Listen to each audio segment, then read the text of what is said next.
तो जैसे ही मैंने ब्रांच का फीता मैडम के साथ काटा, मेरा माथा ठनक गया। मैं ब्रांच के अंदर भी नहीं गया। मैंने कहा ये ब्रांच की लोकेशन चेंज हो गई है भाई। बंदा खुद कमाए तो उस पैसे का रोब होता है। मेरी फैमिली ससुर वाली भी और वहाँ वाली भी सारे इंडिपेंडेंस है, हर लड़की कमा रही है। ओके, शुरुआत हमेशा छोटे से ही होती है। और जब भी कोई भी महिला को इंस्पिरेशन की ज़रूरत है तो मैम की पुरानी वीडियो ज़रूर देख लें। बिल्कुल एक 10 बाई 10 की दुकान से उठ के यहाँ तक आई है।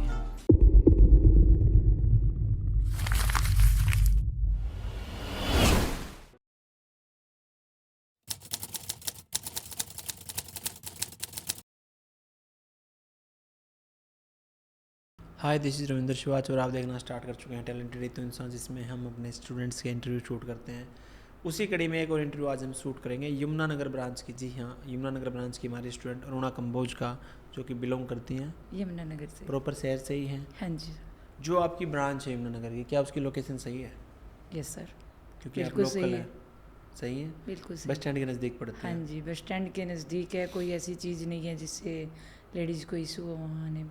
एक्चुअल में जब हमारी ब्रांच की ओपनिंग थी, मैं ऐसा क्यों कह रहा हूँ, उसके बराबर में जस्ट एक दुकान छोड़ के स्पा सेंटर था। और आजकल स्पा सेंटर को लिखने लगे वेलनेस सेंटर। हाँ जी। लेकिन ये बात तब आई है जब आपने जिक्र छेड़ा इस बात का कि महिलाओं के लिए ऐसी जगह नहीं है कि महिलाओं को अच्छा ना लगे। तो जैसे ही मैंने ब्रांच का फीता मैडम के साथ काटा, मेरा माथा ठनक गया। मैं ब्रांच के अंदर भी नहीं गया। मैंने कहा ये ब्रांच की लोकेशन चेंज हो गई अभी। ठीक है, अब समस्या क्या है, वो जो वेलनेस सेंटर था जो वहाँ पे, उसका जो मालिक था वो कह रहा जी यहाँ क्या समस्या है। मैं बोला भाई समस्या ही समस्या है, एक शरीफ घर की लड़की यहाँ पे नहीं आएगी। तो वो कह रहा जी नहीं, ऐसी कोई समस्या नहीं, मैं मान ले तेरे चाचा ताऊ की लड़की यहाँ पे सीखना है, तू आने देगा। कह रहा जी थोड़ा सा तो फ़र्क रहेगा। थोड़ा नहीं, बहुत ज़्यादा फ़र्क होगा, इसलिए हमने फिर यमुनानगर की जो ब्रांच की लोकेशन बदली। अब वो बिल्कुल सही है। नहीं, ब्रांच अच्छी जगह पे है, कोई ऐसी इशू नहीं है सर वहाँ पहुँचने तक। अगर उसके आसपास ये ऐसे एरिया होता तो क्या आप आते?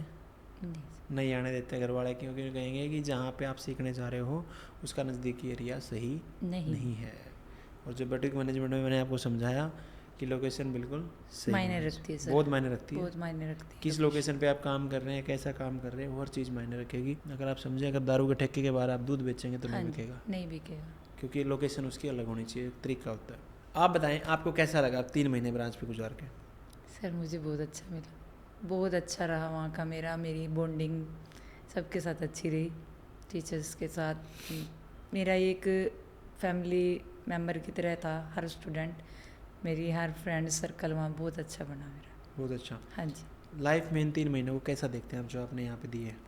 लाइफ मैरिज होने के बाद बंद हो गई थी कि घर में रह गए थे। 3 बच्चे हैं मेरे पास, 2 गुड़िया 1 बेटा है। और उसके बाद मेरी लाइफ ऐसी हो गई थी कि मैं उन्हीं में उलझ रही थी। सिलाई भी करती थी, उनमें उलझ रही थी। सिलाई, मेरा बेटा बहुत छोटा था जब से मैं कर रही हूँ सिलाई। लगभग कितने साल से?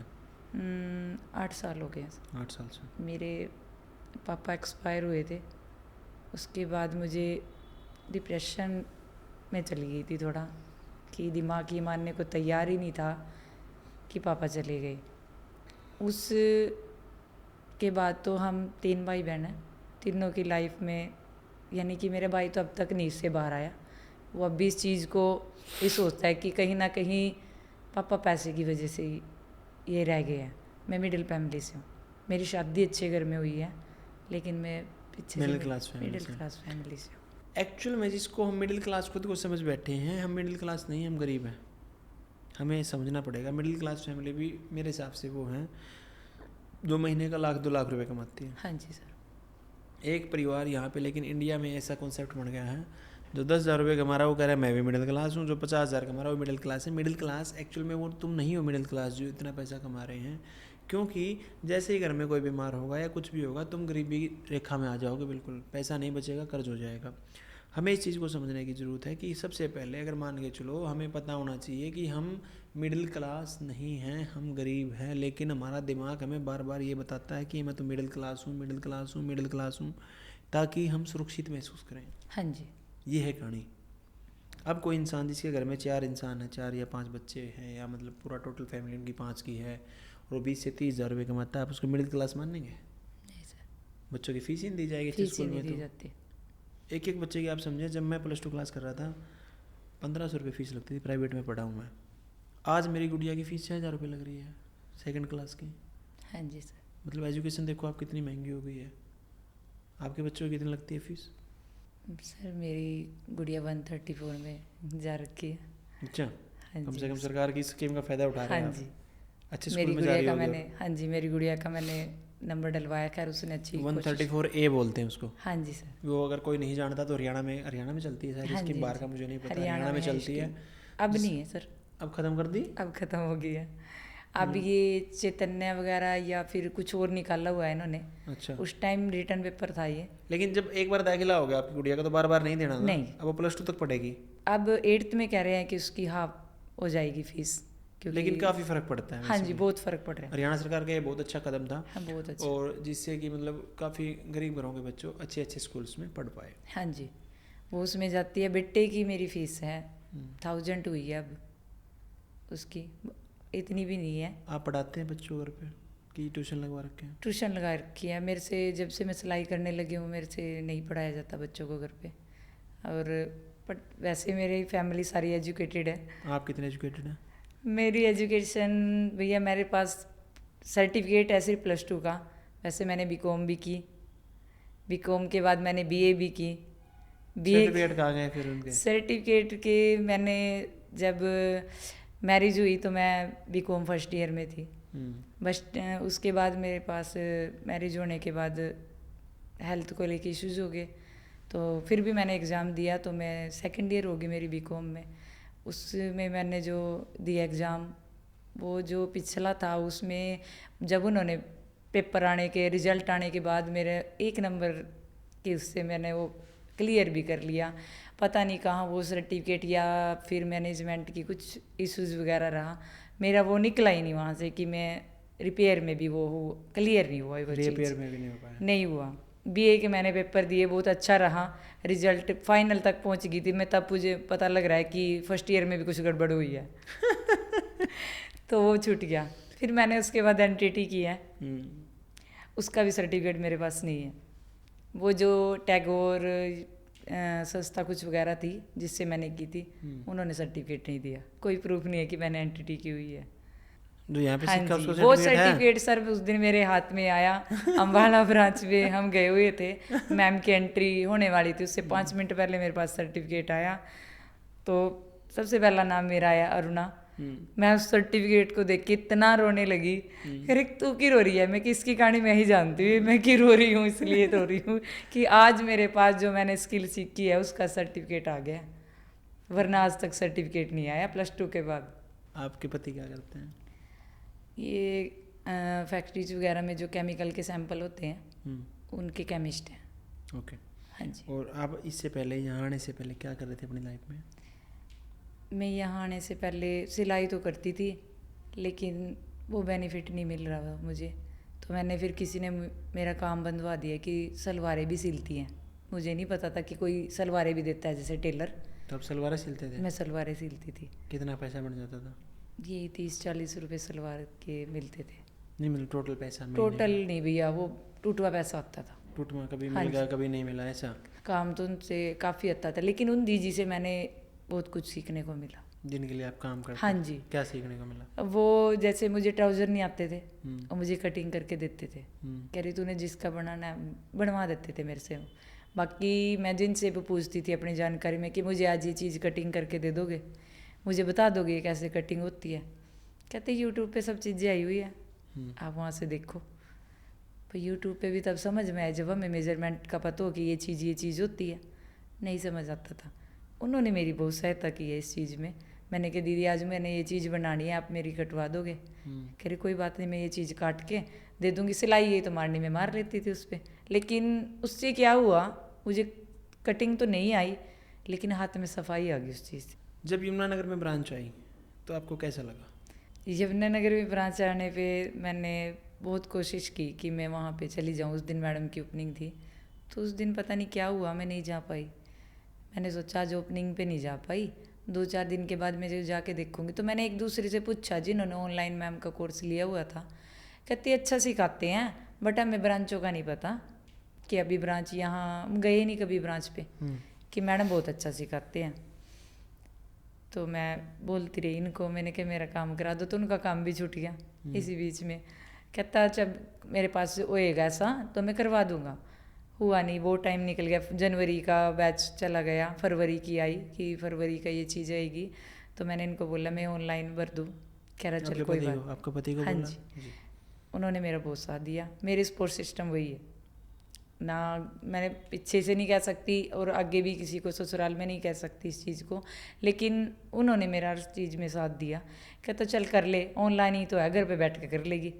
तो मेरा मन नहीं मानना, मैं कि यार पहले आपने ऑनलाइन में ले लिया था? ऑनलाइन में 1 हफ्ता काम किया मैंने, मेरे को समझ ही नहीं आना था कहाँ से क्या चीज़ करना, क्या ऐसे कर रहे हैं। और घर पे कभी कोई काम दिख जाता मैं वो करने लग जाती, मैडम की वीडियो चल रही है तो मैं वो काम कर रही हूँ, वीडियो चल रही है, तब समझ नहीं आना था। मैंने इनको बोला मैं कि यार मेरे समझ में नहीं आ रहा। मेरी एक फ्रेंड है, उसने मुझे बोला तू ऑफलाइन जाके देख, समझ आएगा, ऐसी बात नहीं है कि नहीं समझ आएगा।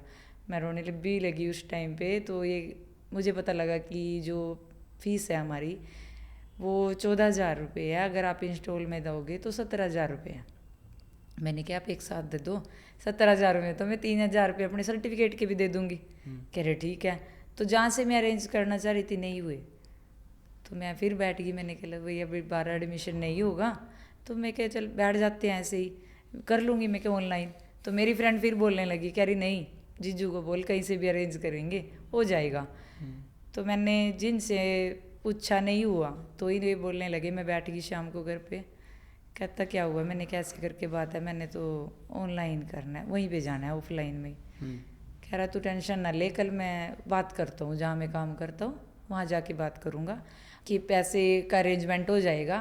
तो 5 बजे तक शैलजा मैम ने बोला, जो हमारे मैनेजर है ब्रांच पे, कि 5 बजे तक ब्रांच ओपन रहती है, 5:30 बजे तक तो चले जाते हैं। मैंने कहा मैम मुझे इस टाइम आना है। कह रही कोई बात नहीं, आप आओ विजिट करो एक बार। मैंने वहाँ जाके अपनी फीस फार्म भर दिया, सब कुछ दे दिया। कह रही मैडम कुछ देखना है? मैं कहा मैडम जी मैं तो कल क्लास में देखूंगी आके, मैंने नहीं कुछ भी देखा। एक दिन पहले एडमिशन करवाया शाम को मैंने एडमिशन करा दिया, अगले दिन मैं ब्रांच पे पहुंच गई। तो आपके पति का शुक्रगुजार होना चाहिए, ऐसा पति हाँ जी, उसके लिए तो मैं जितना भी शुक्रगुजार हूँ उस चीज़ के लिए, तो मैं और उनकी ही सपोर्ट सिस्टम मैं बनना चाहती हूँ। जब आप चाह रहे हैं कि जैसे उन्होंने आपकी हेल्प की आगे बढ़ने हाँ में, अब आप भी उनकी हेल्प कर पाए मैं भी परिवार कर को पाऊँ। चलाने में। हालांकि उनको पैसे की कमी नहीं है, उनके फादर रेलवे में जॉब करते थे। मेरे ससुर बहुत मैच्योर है हर चीज़ में, यानी कि काम के टाइम के पूरे पाबंद हैं।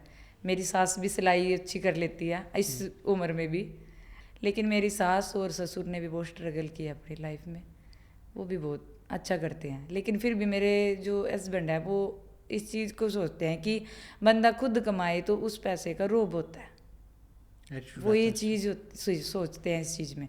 हालांकि हमारे ससुर ने हमें कभी मना नहीं किया इस चीज़ से कि मैं नहीं दूंगा या फिर मेरे पास नहीं है। नहीं आप समझे, वो मना करें या ना करें, लेकिन उनसे हम लेंगे कितने दिन, आप ये मिलेंगे कितने दिन। हमारी रिश्तेदारी में एक मतलब काफ़ी एज थे, पहले फौज में थे, उनकी पेंशन आती थी अच्छी खासी, लगभग 70 प्लस पेंशन आती थी। तो उसका एक लड़का था, वो कुछ नहीं करता था और उसकी एज हो गई थी लगभग 30-40 से पार लड़के की एज थी, और उसका खुद का लड़का 20 प्लस था। तो जब वो एक्सपायर हो गए, दादाजी एक्सपायर हो गए, तो एक लेडीज़ कह रही है ये अभी नहीं मरना चाहिए था। तो सभी ये सोचेंगे कि इसलिए कह रही है कि ठीक ठाक पेंशन लेता था भाई, परिवार की ओर सारा लगाता। फिर उसने जो बात कही ना, वो समाज की सच्चाई को दिखाती है। उसने कहा इसको 10-20 साल और जीना था, जैसे इसका लड़का निकम्मा हो गया ना, इसके पैसे खा खा के ऐसे इसका पोता भी हो जाता है, इनकी 3 पीढ़ियाँ ख़त्म हो जाती। समझ पा रहे हैं आप? हाँ जी सर। अगर आप अपने बाप दादा की कमाई पे पड़ेंगे तो आप निकम्मे घोषित हो जाएंगे और एक समय के बाद आपका काम करने का दिल नहीं करेगा। इसलिए हमें अपने माँ बाप से एक उम्र के बाद पैसा नहीं लेना चाहिए। लेकिन ये चीज़ है कि जिस एरिया में मेरे घर है, मेरे ससुराल वाले यहीं रहते हैं यमुनानगर में, वैसे हम गांव के रहने वाले हैं, तो वो एरिया ऐसा नहीं है, बहुत गंदा एरिया है। मान लें थोड़ा सा अजीब तरह के लोग वहाँ रहते हैं। आजकल स्मैक वगैरह की भी काफ़ी है उधर उस एरिया में जहाँ पे आप रहते हैं। हाँ जी। तो फिर कैसे एडजस्ट कर रहे हैं? एडजस्ट करना, बच्चों को अंदर ही रखते हैं, घर पे बाहर नहीं निकालते। और उसमें से मेरे हस्बैंड को ऐसे है कि गली में कोई ऐसा है कि जानता है, उनसे ज़्यादा मुझे जानने लग गए हैं कि मैं सिलाई करती हूँ। बाकी मेरे हस्बैंड को मतलब नहीं है किसी से, किसी रिश्तेदार से इतना नहीं रखते, नहीं अपने आप वहाँ जाते हैं अपने काम पे, काम से घर पे, घर से काम पे, बस इतना ही है ओके। उनका। तो अब जब आपने सारी चीज़ें सीख ली हैं, कटिंग भी आपको आ गई है, हाँ जी। सारी चीज़ों की ड्रेसेज आ गई हैं आपको, तो अब जाके आप क्या करेंगे लाइफ में, क्या मोटिव आपका? मेरा मोटिव तो ये है कि भैया मैं कुछ बड़ा करूं, कि अब नहीं हो पाएगा अभी, तो मुझे भी पता है कि जितना उन्होंने मेरे ऊपर लगा दिया, मेरे से करवा दिया काम, उतना मैंने पहले उनका करना है। वो चीज़ मैंने उनकी रिटर्न करनी है कि ये चीज़ आपने मुझे दे दिया और इतना मैंने ये उधार समझ के आपसे लिया था। जब तक वो नहीं होता, निकलता नहीं। वैसे मेरे अच्छे खासे कस्टमर बने हुए हैं घर पे अभी हाँ जी। मतलब 3 महीने में बना लिया आपने? 3 महीने में जो नहीं बने थे वो भी बन चुके हैं। पहले मैं जो सिलाई करती थी वो मुझे आता था, जो मम्मी और के तरीके से मैंने किया था वो आती थी मुझे चीज़, उससे भी मेरे कस्टमर अच्छे हैं। बाकी मैं कर लूँगी, अच्छा करूँगी, उससे पहले से अच्छा करूँगी। कितना खर्च हुआ आपका ब्रांच में? मेरा हो गया भैया 50-60 के 50-60 के हाँ जी, करीब। सारा मिला के टोटल। क्योंकि अगर आप यमुनानगर से यहाँ आते भिवानी सीखने तो आपके 22-23 हज़ार रुपये तो पीजी के लग जाते हैं। जब से ये ब्रांच बन रही थी ना, मैं सोचती थी ये चीज़, लेकिन बच्चों को संभालने में मेरी सास नहीं कर सकती। दरानी के 2 बच्चे हैं, वो अपने बच्चों में भी, फिर भी मेरे बच्चों का उन्होंने इतना साथ दिया कि मैं यहाँ ब्रांच पे आती थी, वो उनकी देख रेख कर लेती थी दोनों। ट्यूशन छोड़ के आना, मेरी सास, मेरा बेटा अंदर नहीं जाता तब तक घर पे कोई नहीं होता, साथ में ही घर है, तो वो उनको संभाल लेती थी। मेरे लिए इतना ही काफ़ी है भैया। तो यमुनानगर ब्रांच पे आपका टीचिंग स्टाफ था, उसके साथ कैसी बॉन्डिंग रही आपकी? क्या कभी डाउट सोल्व करवाए गए?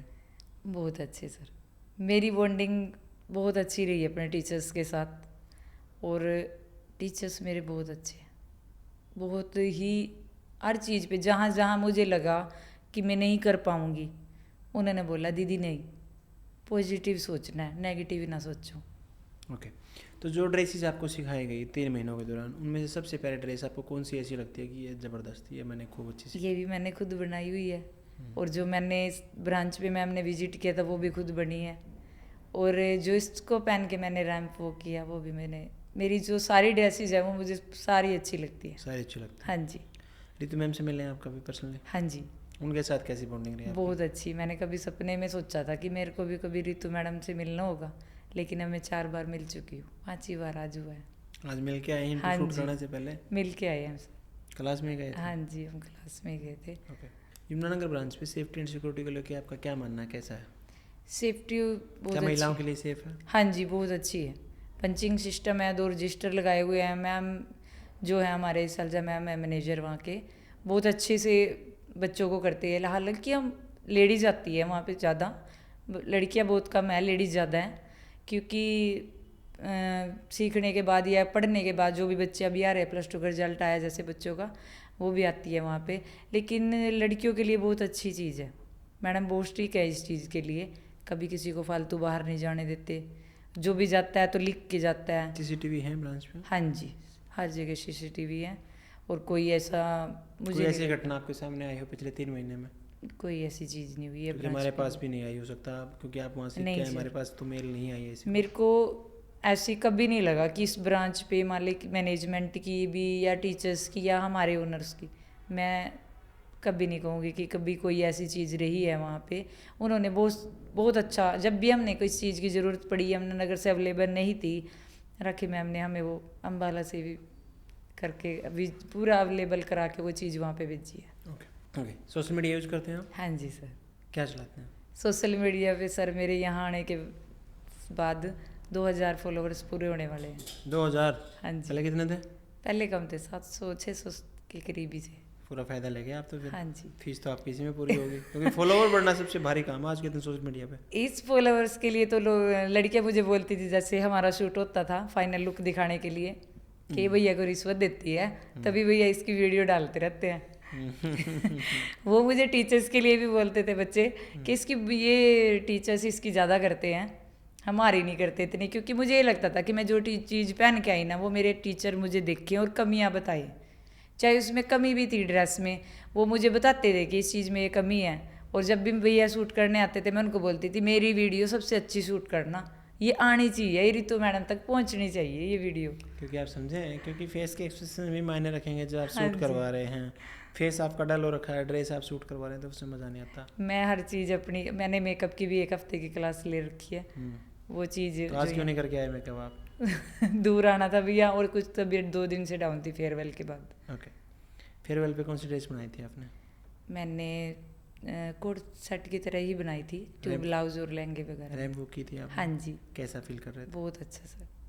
मेरी जो वीडियो शूट हुई थी अप्रैल बैच के बच्चों ने की थी, अकेले की शूट लड़कियों ने, बहुत अच्छी वीडियो शूट उन्होंने की हुई है मेरी रैम्प वॉक की। मतलब आपके ब्रांच के बच्चों ने? हाँ जी, मेरे ब्रांच के बच्चों ने। और वो वीडियो मेरे सिस्टर्स जितनी भी है फ्रेंड्स सर्कल में, हर किसी के स्टेटस पे थी उस दिन।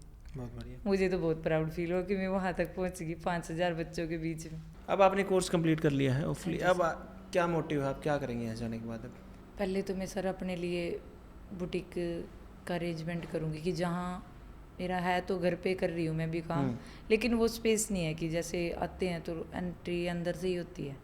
ऐसा हो कि मेरी जो फैमिली मैटर है वो अलग रहे, फैमिली अलग रहे, बुटीक का हाँ स्पेस जी, अलग रहे। बिल्कुल अलग होने चाहिए। और जो आपके 50 से 60 हज़ार रुपये जो आपके पति ने दिए हैं, उनको कितने दिनों में लौटा देंगे आप? कोशिश तो है कि सर बहुत जल्द, ये नहीं कह सकती कि 1 महीने में कर दूंगी, क्योंकि मेरे पास इतना ये नहीं है कि इतना बजट है अभी जो मैं अवेलेबल कर सकूँ उस चीज़ को, जिससे मैं पूरा कर सकूँ। ये कि नॉर्मल चीज़ मैं अभी कर सकती हूँ, ज़्यादा बड़ा नहीं कर सकती अभी, इतना नहीं है। छोटी चीज़ से शुरुआत होती है। आप हाँ समझे, जी। जब हमने भिवानी स्टार्ट किया तो सारी 12-13 मशीन लेके आए थे हम। हाँ जी। समझ पा रहे हैं, क्योंकि हमारा जो 40 लाख रुपए था सैलून में ज़्यादा लग गया था। आप इस चीज़ को समझें, शुरुआत हमेशा छोटे से ही होती है। और जब भी कोई भी महिला को अगर इंस्पिरेशन की ज़रूरत है तो रितु मैम की पुरानी वीडियो ज़रूर देख लें। बिल्कुल एक 10 बाई 10 की दुकान से उठ के यहाँ तक आई हैं।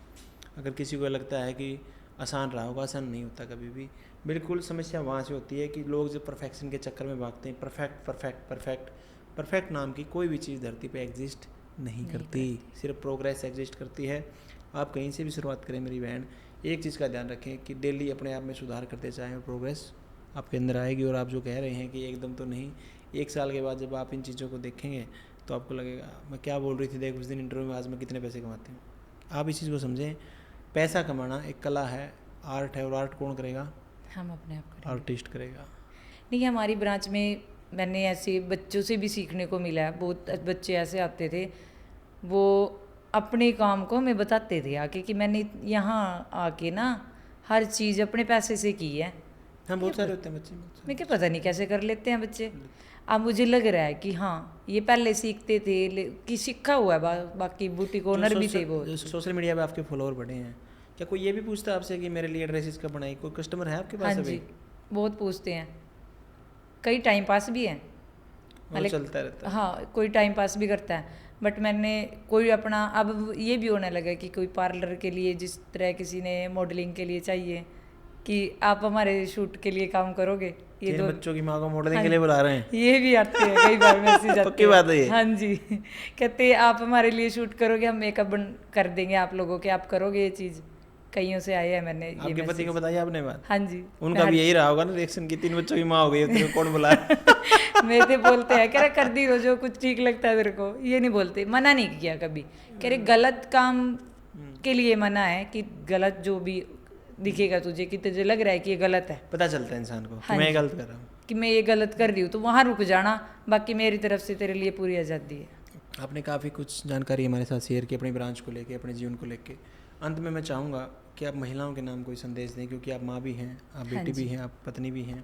महिलाओं के लिए सर मैं ये बोलना चाहती हूँ कि जब मैं घर से बाहर निकली थी ना 15 सालों में, मैं अकेले ब्रांच पे गई। जब पहले दिन का जो मेरा रिएक्शन था वहाँ जाने का, तो मैं ये सोच रही थी मैं ब्रांच पे पहुँच जाऊँगी। मैं हस्बैंड के ऊपर इतनी डिपेंड हो गई थी कि मैं अकेले नहीं निकल सकी थी घर से। उस दिन पूरा सिस्टम में ऐसा हो रहा था कि मैं वहाँ पहुँच भी जाऊँगी, मुझे पता भी चलेगा कि ब्रांच पे क्या चीज़ है क्या चीज़ नहीं है, मुझे ब्रांच मिलेगी भी या नहीं। कभी मैं कहीं और ही पहुँच जाऊँ। मैंने तो कभी मॉडल टाउन भी नहीं देखा, यमुनानगर में जो मॉडल टाउन है, और वहीं मैं आज जाने लग रही हूँ। तो मुझे बड़ी टेंशन रहती थी इस चीज़ की। तो मैं हर महिला को इसलिए बोलना चाहती हूँ कि अपने आप इंडिपेंडेंस बनो, कि इतना बनो कि किसी के ऊपर भी डिपेंड ना हो, चाहे हस्बैंड अच्छा हो या ना हो, लेकिन लड़की का इंडिपेंडेंस होना बहुत ज़रूरी है, उसके हाथ में स्किल होना बहुत ज़रूरी है, ताकि वो आत्मविश्वास महसूस हाँ कर जी। सके। जैसे अभी आप कर रहे हो, अगर यही इंटरव्यू में आपको 3 महीने पहले जब आप आए थे तब बोलता है कि इंटरव्यू शूट करेंगे आपके साथ, आप करवा पाते हैं? नहीं सर, बोल पाते हैं आप? नहीं बोल पाती सर मैं। हालांकि मैं जब अनमैरिड थी तो मेरे में कॉन्फिडेंस था पूरा, लेकिन शादी होने के बाद में हर चीज़, या तो मैं ससुर के साथ जाना बाहर या फिर हस्बैंड के साथ जाना, या हम दोनों देवरानी जेठानी जाते, बाकी तीसरा बंदा चौथा बंदा तो आया ही नहीं बीच में कि अकेला भी जाए बंदा। उस चीज़ के लिए कि मैं हर किसी को बोलूँगी ये चीज़ कि कभी किसी पे इतना डिपेंड ना हो। अब आपकी 2 गुड़ियाँ हैं, हाँ जी। अब आप क्या चाहेंगे वो क्या करें लाइफ में? मेरी और गुड़िया कैसे सपोर्ट करेंगे उनको? मेरी 2 बेटियां, जैसे मैं उनको चाहूँगी कि वो पढ़ने के साथ साथ उनके हाथ में स्किल भी होनी चाहिए। जब आप उनकी शादी करेंगे, हाँ जी। होपफुली एज के बाद जब आप उनकी शादी की सोचेंगे तो उससे पहले आपके मन में क्या ख्याल आएगा? मेरे मन में तो ख्याल यही आएगा कि ये किसी भी चीज़ को लेके ऐसा ना हो कि इन्हें सुनना पड़े कि इनको ये चीज़ नहीं आती। मेरे बच्चों को हर चीज़ आनी चाहिए, लड़कियां नहीं सर, वो चाहे लड़का भी हो।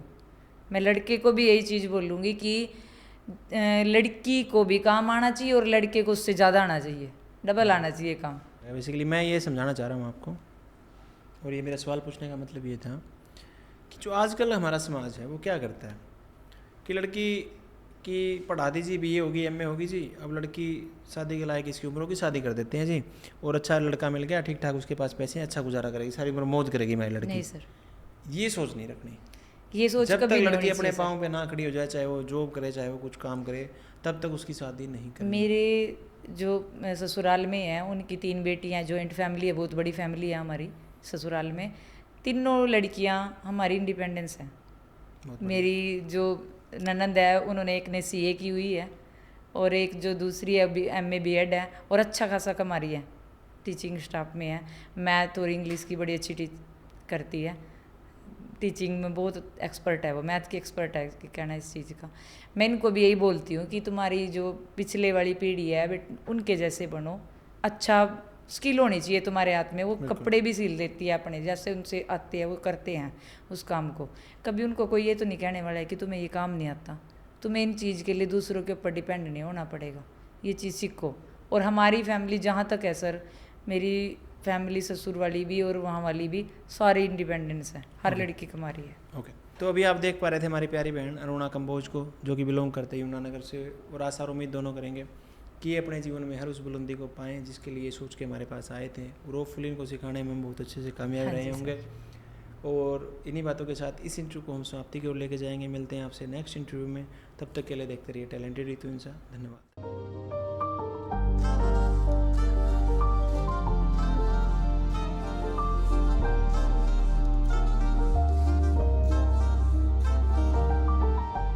महिला उत्थान की मुहिम को आगे बढ़ाने के लिए अब हम आपके शहर में भी अपनी ब्रांच खोल चुके हैं। यदि आप ऑफलाइन सीखना चाहते हैं तो आप हमारी ब्रांच पे जाकर एडमिशन ले सकते हैं। इन सभी शहरों में हमारी ब्रांच खुल चुकी है। अगर आप भी मुझसे स्टिचिंग सीखना चाहते हैं तो नीचे दिए गए बटन पर क्लिक करें, आपका ये पेज ओपन हो जाएगा। उसके बाद रजिस्ट्रेशन नाउ पर क्लिक करें, उसके बाद अपना नाम फिल करें, उसके बाद अपना नंबर इसमें फिल करें। इसके बाद आप अपना नज़दीकी सेंटर सिलेक्ट करें, जैसे कि आपका नज़दीकी सेंटर भिवानी है तो भिवानी सिलेक्ट करें। बहुत बढ़िया, आपका रजिस्ट्रेशन सक्सेसफुल हुआ। जल्द ही हमारी टीम आपसे कांटेक्ट करेगी। धन्यवाद।